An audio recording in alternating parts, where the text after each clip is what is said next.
नमस्कार। डॉक्टर भल्ला की किस्सा गोई में आपका स्वागत है। आज का दिन भल्ला परिवार के लिए बड़ा ही शुभ का दिन है।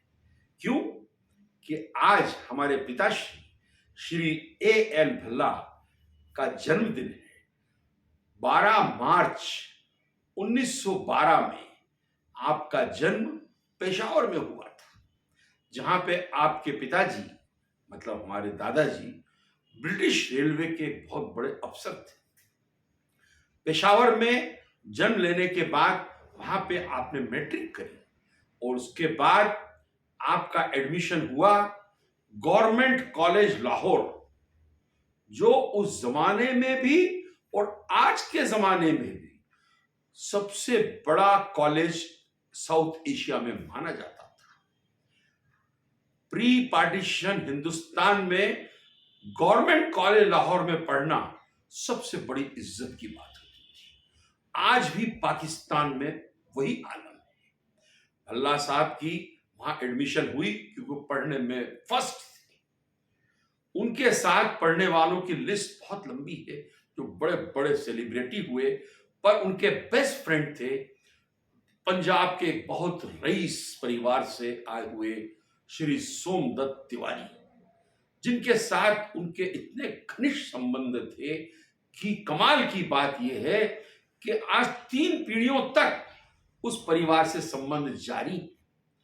सोमदत्त तिवारी अंकल और भल्ला साहब 2-2, 3-3 महीने डलहौजी, जहां पे तिवारी परिवार की हिल भी थी और कोठी भी थी, वहां पे हॉलिडेज करते थे। ये स्टाइल थी। भल्ला साहब के साथ उस जमाने में पढ़ने वालों में मशहूर फिल्म कलाकार बलराज साहनी, चेतनानंद, मशहूर राइटर खुशवंत सिंह, मशहूर प्रिंसिपल जिन्होंने मॉडर्न स्कूल दिल्ली को कहां से कहां पहुंचा दिया, एमएन कपूर जैसी हस्तियां उनके साथ पढ़ती थी। उस जमाने में गवर्नमेंट कॉलेज लाहौर में उनके प्रिंसिपल थे प्रोफेसर गैरट, और साथ ही उनके एक प्रोफेसर थे सर शांति स्वरूप भटनागर। आप सबने उनका नाम सुना है और हमने केमिस्ट्री में उनकी टेक्स्ट बुक्स पढ़ी। उनके नाम एक अवार्ड भी दिया जाता है और उन्होंने council for scientific industrial research नाम की एक बहुत बड़ी ऑर्गेनाइजेशन भी खड़ी की। सर शांति स्वरूप भटनागर ने श्री ए एल भल्ला में बड़ी विलक्षण बुद्धि पाई और बड़े प्रभावित हुए। उन्होंने इनको कहा कि भाई तुम पढ़ने में बहुत अच्छे हो और तुम एक काम करो, तुम शुगर टेक्नोलॉजी को सीखो। और आपने उनको विलायत भिजवाया स्कॉलरशिप लेके, जहां पे शुगर कैसे बनाई जाती है ये सीखा गया। क्यों? उस जमाने में हिंदुस्तान में शुगर जो हम चीनी खाते हैं ये कैरिबियन कंट्रीज से आती थी, क्यूबा से आती थी, हमारे यहाँ खांड सारी होती थी। भल्ला साहब को वहां से ट्रेनिंग के बाद सर शांति स्वरूप भटनागर ने अपने बड़े प्रिय मित्र के नाम एक पर्सनल लेटर दिया, जिसको लेकर वो दिल्ली तशरीफ लाए। और वो उनके मित्र थे घनश्याम दास बिरला, जीडी बिरला, बड़े बिरला साहब। बिरला हाउस में आप गए और शांति स्वरूप भटनागर साहब का खत दिया।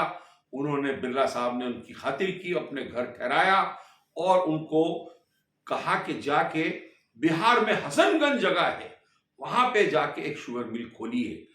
भल्ला साहब के साथ उनके एक दोस्त भी आ गए स्कॉटलैंड से, गॉर्डन हेंडरसन, जो कि इरेक्शन इंजीनियर थे।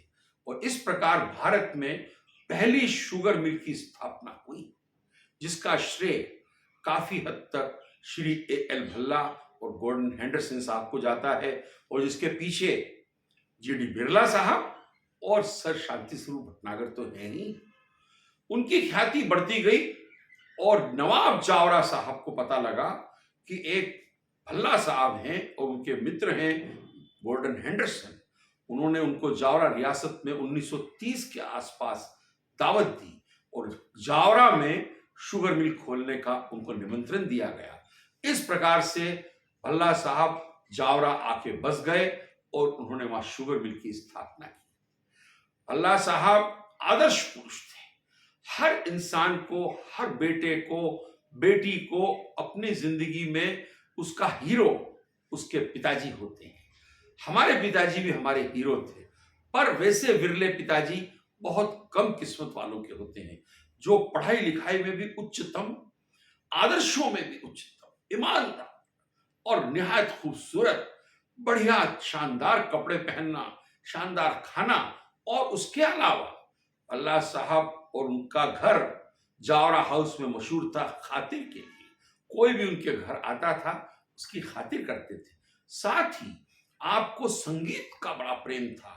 सोमदत्त अंकल और भल्ला साहब उस जमाने में क्लासिकल म्यूजिक सुनते थे, और ये ग्रामोफोन जो हमारे पास है ये उस जमाने में उन्होंने खरीदा था, और वो क्लासिकल म्यूजिक जिसको पक्का राग कहते थे वो सुनते थे। उस जमाने में भल्ला साहब ने डबल लेंस का रोलिकॉट कैमरा खरीदा जर्मन 120 रुपए में, जो आज भी बिल्कुल ठीक काम करता है। इस तरह से वो बड़े स्टाइलिश आदमी थे। साथ ही उन्होंने अपने बच्चों में 5 बेटे और 3 बेटियों में बहुत ही नॉलेज के बारे में, शिक्षा के बारे में, ज्ञान के बारे में बहुत ही कूट कूट के इंटरेस्ट पैदा कर दिया। पढ़ाई लिखाई के मामले में बहुत स्ट्रिक्ट थे और खुद पढ़ाते थे।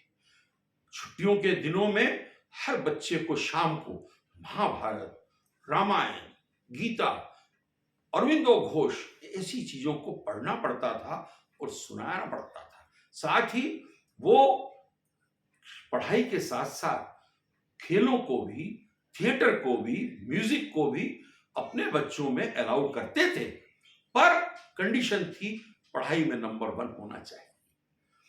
बहुत ही जावरा के अंदर उनका नाम हुआ, उनकी इज्जत इतनी थी कि लोग उनको डरते नहीं, इज्जत से डरते थे। और हैट लगाने की जो हमारी आदत पड़ी वो हमने उनसे सीखी। उनकी हैट लंदन से आती थी, और जब शुगर मिल में वो जाते थे तो पता लग जाता था कि हैट वाले आ रहे हैं, मतलब भल्ला साहब आ रहे हैं। उनका ये रुतबा था और इज्जत। आज भी जब जावरा के अंदर एक हॉलिस्टिक सेंटर खुल रहा है तो उसमें झमकलाल खारीवाल के परिवार ने जो जमीन दी है, उनके साथ झमकलाल खारीवाल और श्री A.L. भल्ला दोनों का नाम जुड़ा है, क्योंकि आपने कई हजारों बच्चों को मुफ्त के अंदर पढ़ाया भी और छात्रवृत्ति भी दी। ये थे हमारे हीरो श्री A.L. भल्ला, जिनको हम बाबूजी कहते थे। आपको बहुत याद करते हैं बाबूजी हम। आप जहां भी हो प्रसन्न हो और हमारे पर आशीर्वाद देते रहें, और हम आपको कभी भूल नहीं पाएंगे। नमस्कार।